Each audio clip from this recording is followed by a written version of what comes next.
सो है WhatsApp guys, मैं लेके आ चुका हूँ परमैन चोस्ट 2 कल इन लव के सीज़न 2 का पार्ट 6। जी हाँ गाइस, मैं फिर से लेके आ चुका हूँ।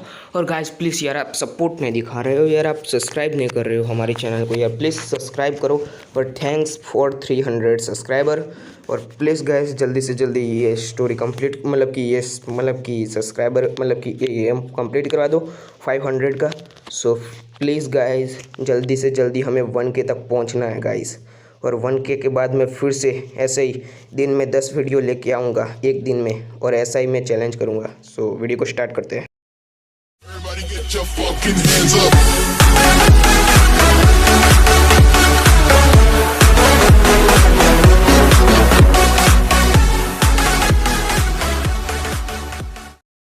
सो गाइस, हमने पिछले पार्ट में देखा था कि वो आदमी मतलब कि मित्सो उस आदमी की सारी बात मानता है और उस आदमी के साथ जाने लगता है वहाँ पे। फिर वो आदमी कहता है कि तुम यहाँ पे रहो, और फिर मतलब कि वहाँ पे कुछ मतलब कि सर्कल जैसा बन जाता है, और वहाँ पे मतलब कि एक स्टार मतलब कि सर्कल के अंदर एक स्टार बन जाता है। और फिर मित्सो कहता है कि हम मुझे क्या करना होगा। फिर वो कहता है कि तुम यहाँ पे बैठ जाओ। फिर मित्सो वहाँ पे बैठ जाता है, और फिर मित्सो कहता है कि ये क्या कर रहे हो आप।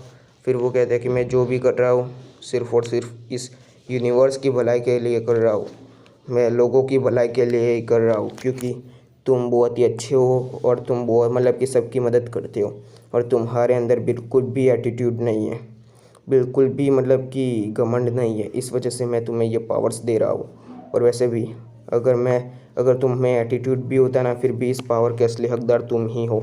फिर वो मित्सो कहता है कि ऐसा क्यों फिर वो कहते हैं कि अभी तुम्हें कुछ पता नहीं चलेगा, बाद में तुम्हें सब कुछ पता चल जाएगा अपने आप कि इस पावर के हकदार असलियत में तुम क्यों हो।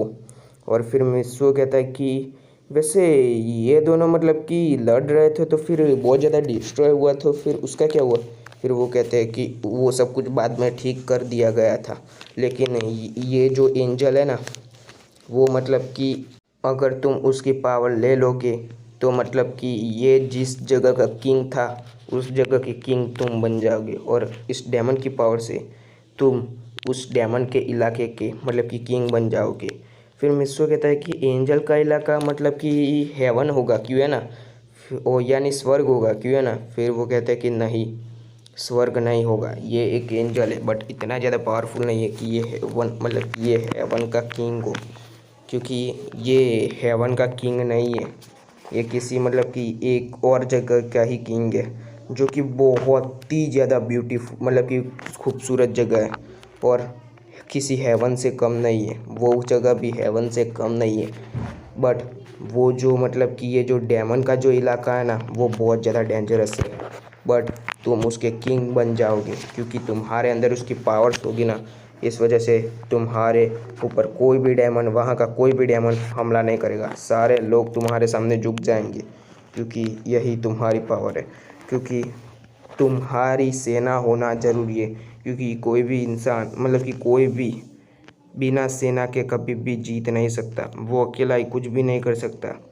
ये तो सिर्फ़ और सिर्फ मिडल लेवल की बात है। अगर हम अपर लेवल की बात पे जाए ना, तो बहुत ज़्यादा पावरफुल कैरेक्टर्स से निकल के सामने आते।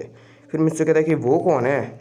फिर वो कहते हैं कि टेनु एक्स, टेनु रे। फिर मित्सु कहता है कि wait wait wait wait wait, ये तो मैंने अपने सपने में भी किसी के बारे में सुना था, टेनु एक्स टेनु रे, मुझे एक दिन सपना आया था।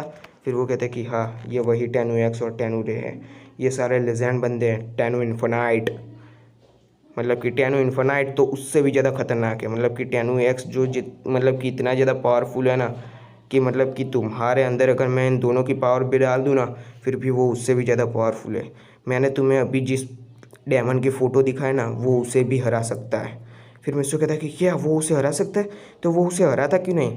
फिर वो कहते हैं कि रुको रुको, टेनु एक्स जो है ना वो पॉजिटिव एनर्जी है, और टेनु रे जो है ना वो नेगेटिव एनर्जी है, और ये सब कुछ उस इतिहास से जुड़ा हुआ है। उस इतिहास के मुताबिक एक बहुत ज़्यादा पावरफुल बंदा था, लेकिन उसे किसी स्वॉर्ड के कारण मतलब कि वो स्वॉर्ड भी टूट गई थी उस स्वॉर्ड का इस्तेमाल करने के बाद, क्योंकि उस स्वॉर्ड की मदद से मतलब कि उस बंदे के मतलब कि 3 हिस्से किए गए थे, जिसके अंदर से उसके शरीर की मतलब कि पॉजिटिव एंड नेगेटिव एनर्जी का मतलब कि अलग अलग हिस्सा होके बाहर निकल गया था, और मतलब कि उन्होंने वो पॉजिटिव एनर्जी और नेगेटिव एनर्जी ने एक फिजिकल फॉर्म ले लिया और वो मल्टीवर्स में मतलब कि मल्टीवर्स के बाहर चली गई।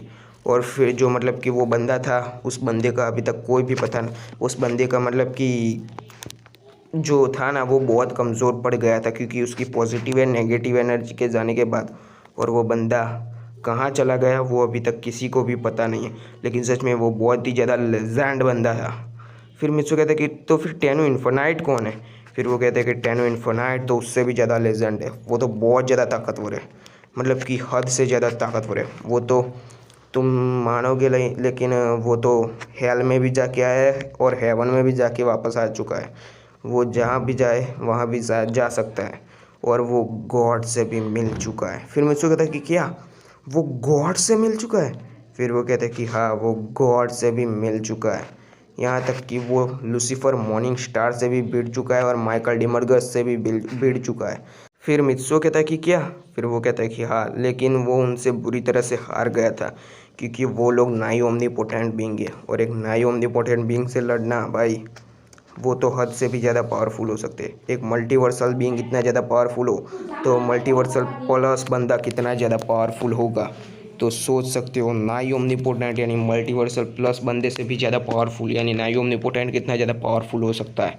इस वजह से टेनो इन्फेनाइट उसे नहीं हरा पाया, यहाँ तक कि वो स्पेक्टर से भी लड़ चुका था लेकिन वो स्पेक्टर से भी हार गया। वो कॉस्मिक आर्मर सुपरमैन से लड़ चुका था लेकिन उसके पास एक ऐसी पावर थी मतलब कि जो कि गॉड ने उसे दी थी, अपर मतलब कि अपर लेवल की पावर। अगर वो उस पावर का यूज़ करता है तो उसकी सारी पावर्स अपर लेवल पे चली जाएगी, जिसके कारण वो बहुत ज़्यादा ताकतवर हो जाएगा। और उसने ऐसे ही करके बहुत ही लंबी जंग के बाद उसने कॉस्मिक आर्मर सुपरमैन को भी हरा दिया था। फिर मिस्सू कहता है कि यार भाई कितने कैरेक्टर है?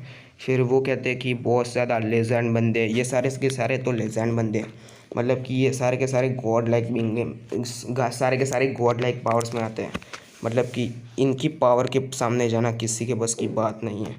ये सारे के सारे लेजेंड बेंग है। फिर मुझसे कहता है कि क्या सच में?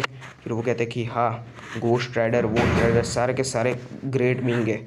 फिर वो कहता है कि क्या सच में? मैं तो भाई इन सारे बींग्स के बारे में ज़्यादा तो नहीं जानता हूँ, बट अगर एक बार इनसे मुलाकात हो जाए तो बहुत मज़ा आएगा।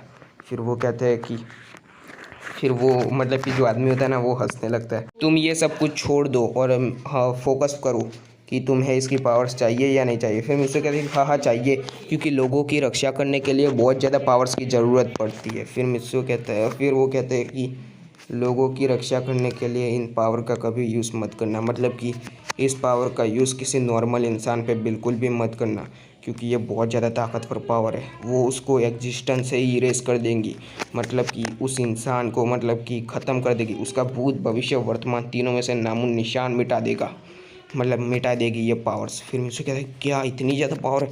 फिर वो कहते हैं कि हाँ, वो एक नॉर्मल मतलब कि स्पिरिट से भी ज़्यादा ताकत, मतलब कि तुम ज़्यादा ताकतवर बन जाओगी, एक बहुत ज़्यादा पावरफुल बीइंग बन जाओगी।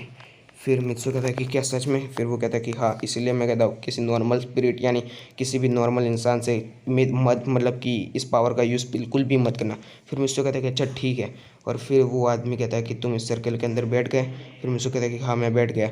और ऐसा कह के मतलब कि वो जो आदमी होता है ना वो मतलब कि कुछ कर रहा होता है और ऐसा करके मतलब कि बहुत देर तक चलता है। और फिर मित्सु जो होता है ना वो कहता है कि अभी तक कुछ हो क्यों नहीं रहा है, क्या ये आदमी मुझे बेवकूफ़ तो नहीं बना रहा है ना? फिर वो आदमी कहता है कि मैं तुम्हें बेवकूफ़ नहीं बना रहा हूँ। फिर मिस्सो कहता है कि ये सब कुछ तो मैंने अपने मन में सोचा था, लेकिन ये सबको पता कैसे चल गया? फिर वो आदमी कहता है कि मैं सच में सब कुछ जानता हूँ, इस वजह से मुझे सब कुछ पता चल जाता है। और फिर वो जो आदमी होता है ना वो उस दोनों पावर्स को डाल देता है मित्सो के अंदर और फिर मित्सो दर्द से चिल्लाने लगता है। फिर मित्सो कहता है कि आ ऐसा करके दर्द से चिल्लाने लगता है।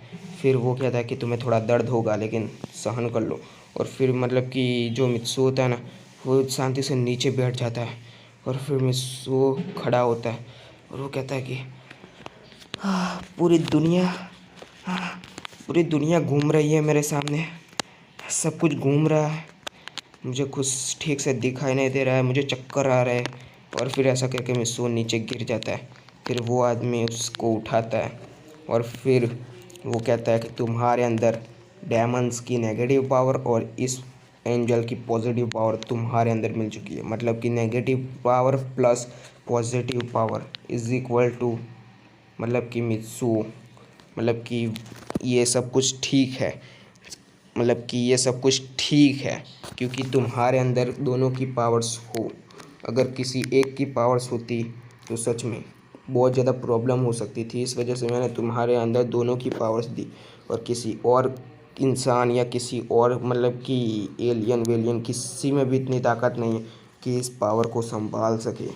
सिर्फ और सिर्फ मैंने पूरे के पूरे ब्रह्मांड, पूरे के पूरे यूनिवर्स में देखा कि सिर्फ तुम ही हो जो इस पावर को संभाल सकते हो। फिर मुझसे कहता है कि ऐसा क्यों? फिर वो कहता है कि उसका एक रीज़न है, वो सब कुछ मैं तुम्हें बाद में बताऊंगा। फिर वो कहता है कि तुम देख लो तुम्हारे अंदर कितनी ज़्यादा पावर्स है। फिर मुझसे कहता है क्या सच में मेरे अंदर बहुत ज़्यादा पावर्स आ चुकी है? फिर वो आदमी कहता है कि हाँ, तुम्हारे अंदर बहुत ज़्यादा पावर्स आ चुकी है, तुम्हारे अंदर हद से ज़्यादा पावर्स आ चुकी है। फिर वो कहता है कि मित्सो कहता है कि अच्छा ठीक है, मैं ट्राई करता हूँ। फिर वो कहता है कि रुको, अभी तक तुम्हारी सारी पावर अनलॉक नहीं हुई है। फिर मित्सो कहता है कि कैसे मेरी पावर अनलॉक नहीं, आपने तो मेरी सारी पावर डाल दी। फिर वो कहता है कि हाँ, मैंने उसके अंदर तुम्हारी पावर्स तो डाल, उस सब की पावर्स तो डाल दी है, लेकिन उस पावर को मैंने रोक के रखा है क्योंकि डायरेक्टली मैं नहीं चाहता हूँ कि डायरेक्टली मैं उसकी सारी पावर तुम्हारे अंदर डाल देता तो तुम्हें बहुत ज़्यादा दर्द हो सकता था, और हो सकता था कि तुम कुछ समय के लिए कोमा में भी जा सकते थे। इस वजह से मैंने तुम्हारे अंदर ये सब कुछ ऐसा नहीं किया। इस वजह से मैंने इस पावर को रोक के रखा है। अभी इस पावर को मुझे धीरे धीरे अनलॉक करना पड़ेगा, और ऐसा करके मतलब कि वो उसे अनलॉक करता है, और ऐसा मतलब कि कुल 1 घंटे तक चलता है। उसके बाद वो कहता है कि तुम्हारे अंदर अब सारी की सारी पावर्स आ चुकी है। फिर मुझसे कहता है क्या सच में? फिर मुझसे कहता है कि हाँ, मेरे अंदर कितनी पावर्स है मुझे सब कुछ पता है, मेरे अंदर कितनी सारी पावर्स है मुझे याद आ रहा है। फिर वो कहता है कि हाँ, अब तुम हद से ज़्यादा इंटेलिजेंट बन चुके हो क्योंकि एक एंजल की पावर्स है, और एंजल की पावर्स की मदद से तुम हद से ज़्यादा इंटेलिजेंट बन चुके हो। फिर मुझसे कहता है कि अब तो बहुत मज़ा आएगा, अब तो मैं उसका भाव और सब कुछ नहीं छोड़ूंगा। फिर वो कहता है कि मैंने कहा ना, किसी भी इंसान को परेशान मत करना। फिर वो कहता है कि अच्छा अच्छा ठीक है। सो गाइस, स्टोरी बस यहीं तक थी। आशा करता हूँ कि आपको ये स्टोरी पसंद आई होगी। और गाइस, मैं ये स्टोरी लिखना भूल गया हूँ, इस वजह से अगर गलती हो गई हो तो मुझे माफ़ कर देना। सो बाय गाइस।